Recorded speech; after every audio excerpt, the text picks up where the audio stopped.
नमस्कार, मैं सिद्धार्थ शुक्ला। किसी भी अनजान या बाहरी इंसान पर जल्द ही विश्वास कर लेना हमेशा घाटे का सौदा साबित होता है।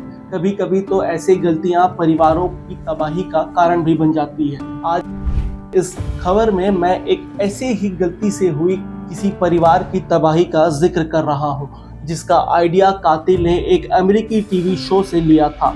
वो टीवी शो का नाम था डेट। सीरियल से लिए खतरनाक आइडिया के बलबूते हत्यारे ने एक के बाद एक 3 हिंसक कत्लेआम मचा दिया।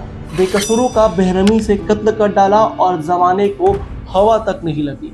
गंभीर तो यह है कि मरने वालों में से कोई भी हत्यारे का दुश्मन नहीं था। अपने ही बेटे के हाथ बेमौत मरने वालों में 2 वे वृद्ध माता पिता थे जिन्होंने इस मास्टरमाइंड को जन्म दिया था। तीसरी मरने वाली वो 28 साल की एक बेकसूर लड़की थी जिसने कातिल पर अपने माँ बाप भाई बहन से भी ज्यादा विश्वास किया था। उसके सहारे अपनी खुद की जिंदगी खूबसूरत बनाने के जद्दोजहद में उसने अपने माता पिता का घर भी छोड़ दिया था। साइको किलर की ही मुंह जवानी सुनकर पड़ताल कर रही पश्चिम बंगाल और मध्य प्रदेश की पुलिस भी कांप गई। हालांकि पुलिस से भी ज्यादा हैरत में अगर कोई था तो वह था शर्मा दंपति, जो बांकुरा में रहता था, जो कि पश्चिम बंगाल में है। वो शर्मा दंपति जो इस साइको किलर के साथ 2-3 घंटे की मीटिंग करते रहने के बाद भी जिंदा बच गया। 3 बेगुनाहों के कातिल ने उस मीटिंग वाले दिन मिसेस शर्मा और उनके पति का भी कत्ल का इंतजाम कर रखा था। किस्मत ने मगर शर्मा दंपति का साथ दिया, लिहाजा उस दिन वे दोनों बेमौत मारे जाने से बच गए। तो चलिए कहानी को शुरू से समझते हैं। आखिर वो कातिल था कौन, उसका नाम क्या था और कैसे वहां पकड़ा गया। उदयन दास नाम सुनकर लगता है एक आम सा लड़का जिसका जीवन साधारण होगा, लेकिन इस नाम के पीछे छिपा था एक ऐसा अंधेरा जिसका अंदाजा शायद किसी को नहीं था। उदयन का जन्म और परवरिश छत्तीसगढ़ की राजधानी रायपुर में हुई थी। यह वह शहर है जहां जिंदगी अपनी शांत लय में बहती है। उदयन के माता पिता बीके दास और इंद्राणी दास दोनों ही पढ़े लिखे और सम्मानित लोग थे और सरकारी कर्मचारी के रूप में काम करते थे। उनका एकमात्र लौता बेटा था उदयन। घर में धन दौलत की कोई कमी नहीं थी। बीके और इंद्राणी ने इतना कुछ जोड़ रखा था कि उदयन को शायद कभी मेहनत करने की जरूरत ही नहीं पड़ती, लेकिन यही सुख सुविधा शायद इसके लिए अभिशाप बन गई।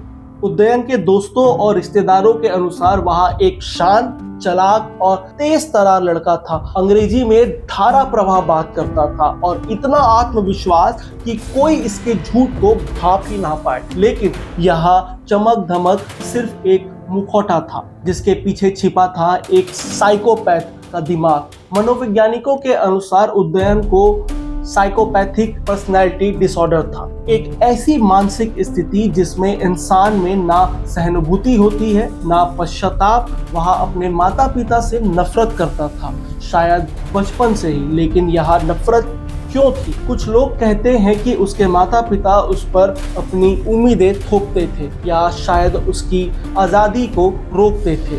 सच्चाई क्या थी यह सिर्फ उदयन ही जानता है, लेकिन यह नफरत इतनी गहरी थी कि उसने एक ऐसा कांड किया जिसने सबको हिला कर रख दिया। इस पूरी कहानी को हम 4 से 5 अध्याय में समझेंगे। तो पहला अध्याय, खून, माता पिता की हत्या। बात 2010 की है। रायपुर के डीडी नगर में उदयन अपने माता पिता के साथ एक बड़े से बंगले में रहता था। बाहर से देखने में सब कुछ सामान्य था, एक परिवार खुशहाल, एक पढ़ा लिखा बेटा और एक सुंदर घर। लेकिन इस घर के भीतर एक तूफान पनप रहा था। एक दिन जब किसी को कोई शक नहीं था, उदयन ने अपने माता पिता बीके और इंद्राणी दास की हत्या कर दी। कैसे? उसने हत्या की गला दबाकर। यह एक ऐसा तरीका था जो बिना शोर शराबे, बिना किसी चीख के उसके गुनाह को पूरा करता था। लेकिन उदयन का दिमाग इतना शातिर था कि उसने अपने इस कुकृत्य को छिपाने का पूरा प्लान पहले से बना रखा था। उसने अपने माता पिता के शवों को अपने घर के बगीचे में दफना दिया। जी हाँ, उसी बगीचे में जहां लोग फूल और पौधे उगाते हैं, वहां उदयन ने अपने माता पिता के शव छिपा दिए। उसने बगीचे में एक सेप्टिक टैंक बनवाया और दोनों के शवों को उसमें डाल दिया। इसके बाद उसने वहां घर बेच दिया और किसी को शक का मौका नहीं दिया। रिश्तेदारों से वहां कहता रहा कि उसके माता पिता विदेश में हैं, कभी अमेरिका कभी दिल्ली, और तो और उसने अपने माता पिता के फेसबुक अकाउंट को भी चलाया जिनमें वहां पोस्ट डालता था जैसे कि वे जिंदा है, कैसे हो बेटा, ऐसी पोस्ट लिखता था ताकि दुनिया को लगे सब कुछ ठीक है और कुछ नहीं हुआ है। उदयन का यह झूठ इतना परफेक्ट था कि किसी को शक ही नहीं हुआ। वहां अपने माता पिता की संपत्ति से पैसे निकालता रहा, उनके अकाउंट्स का इस्तेमाल करता रहा और अपनी जिंदगी ऐशो आराम में जीता रहा। लेकिन यह सिर्फ शुरुआत। उदयन का अगला निशाना था उसकी प्रेमिका आकांक्षा शर्मा। अब आते हैं अध्याय 2, प्यार से मौत तक की कहानी। अब कहानी भोपाल की ओर बढ़ती है। साल 2007 में जब सोशल मीडिया का क्रेज नया नया था, उदयन की मुलाकात हुई आकांक्षा शर्मा से। आकांक्षा जो पश्चिम बंगाल के बाकुंडा की रहने वाली थी, एक खूबसूरत और महत्वाकांक्षी लड़की थी। उदयन ने उससे सोशल मीडिया के जरिए संपर्क किया और धीरे धीरे दोनों में दोस्ती हो गई। उदयन ने खुद को अमेरिका में कार्यरत कर्मचारी बताया।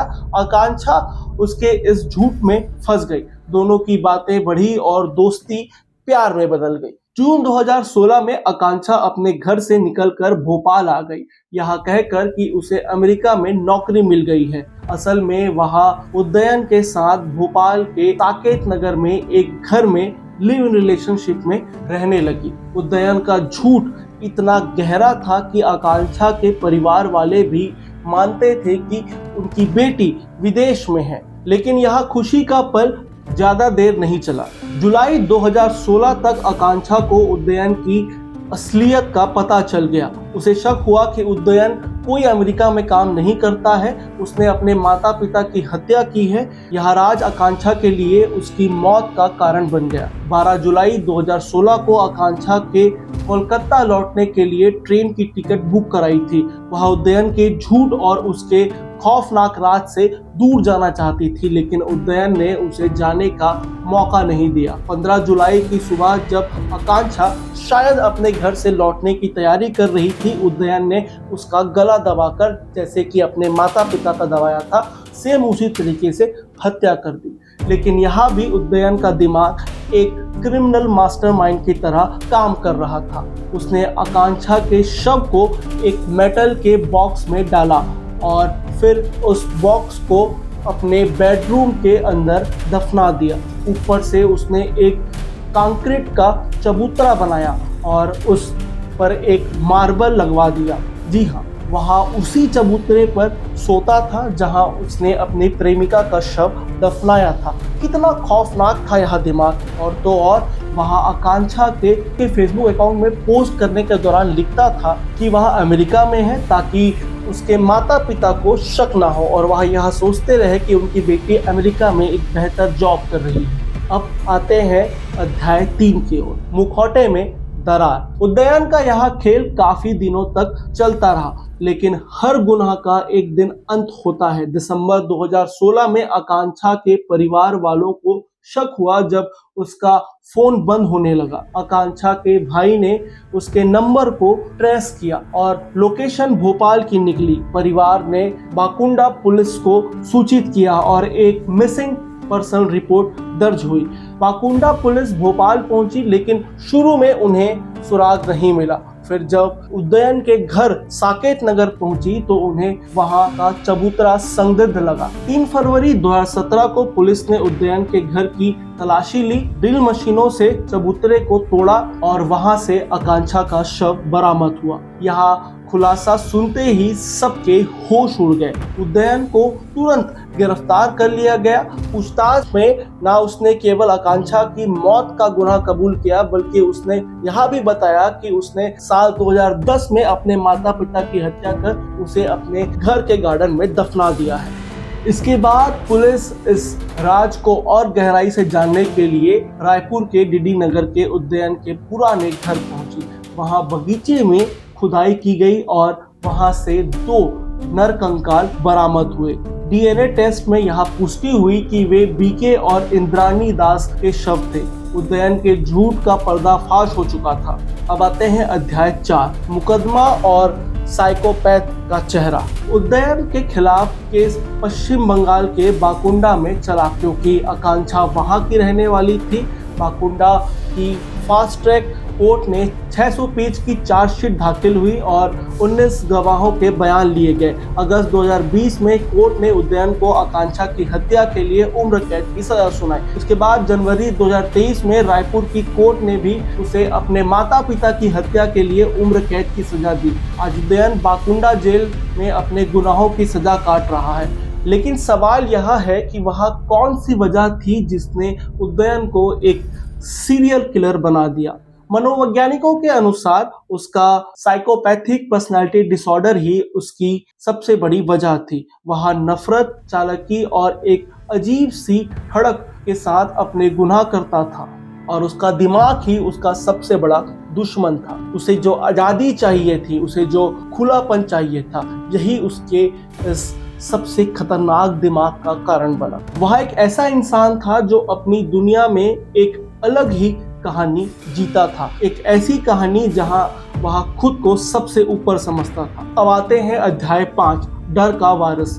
उदयन दास की कहानी सिर्फ एक क्राइम स्टोरी नहीं है, यह एक सबक है कि इंसान के चेहरे के पीछे क्या छिपा हो सकता है, यह कोई नहीं जानता। एक लड़का जो बाहर से बिल्कुल सामान्य दिखता था, लेकिन उसके अंदर का शैतान उसे एक सीरियल किलर बना गया। रायपुर के उस बगीचे से लेकर भोपाल के उस चबूतरे तक उदयन ने अपने गुनाहों के निशान छोड़े, लेकिन आखिर में कानून के हाथों से वह बच नहीं सका। तो भाई, यह थी उदयन दास की कहानी, एक ऐसी कहानी जो हमें यहाँ याद दिलाती है कि कभी कभी जो दिखता है वह सच नहीं होता। अगर आपको यह कहानी पसंद आई हो तो वीडियो को लाइक करें, शेयर करें और हमारे चैनल को सब्सक्राइब करें। तब तक मैं इस खबर को यहीं विराम देता हूँ। नमस्कार, मैं सिद्धार्थ शुक्ला, व्यायाम छत्र।